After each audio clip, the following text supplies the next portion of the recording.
দর্পণ বাংলা সংবাদে সবাইকে আমন্ত্রণ। দর্শক, চাটমোহরে সারের অতিরিক্ত দাম আদায় কৃষকদের মধ্যে ক্ষোভ।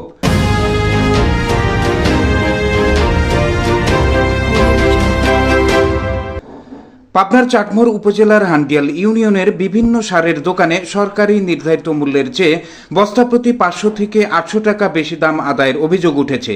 এতে বিপাকে পড়েছেন এলাকার সাধারণ কৃষকরা। সরকার নির্ধারিত সারের দাম ও বাজারে বিক্রিত দামের মধ্যে বড় ধরনের অস্বাভাবিকতা দেখা গেছে। স্থানীয় কৃষকরা জানান, ডিএপি সার সরকারি মূল্য 1040 টাকা, কিন্তু অনেক ডিলার 1700 থেকে 1800 টাকা পর্যন্ত বিক্রি করছে। টিএসপি সার সরকারি মূল্য 1350 টাকা, বিক্রি হচ্ছে 1800 থেকে 1900 টাকাতে। এমওপি পটাশ সার সরকারি মূল্য 1000 টাকা, নেওয়া হচ্ছে 1400 থেকে 1500 টাকা। ইউরিয়া সার সরকারি মূল্য 1350 টাকা, বাজারে নিচ্ছে 1800 টাকা।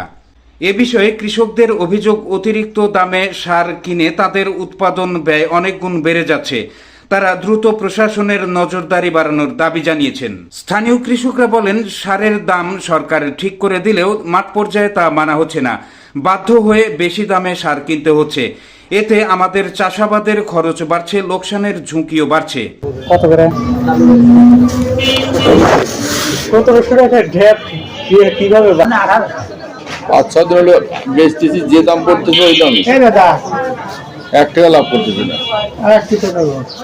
কৃষকদের অভিযোগের ভিত্তিতে স্থানীয় প্রশাসনের জরুরি অভিযান ও মূল্য নিয়ন্ত্রণে কঠোর ব্যবস্থা গ্রহণ জরুরি বলে অভিমত সাধারণ মানুষের। প্রিয় দর্শক, এতক্ষণ দর্পণ বাংলার সাথে থাকার জন্য ধন্যবাদ।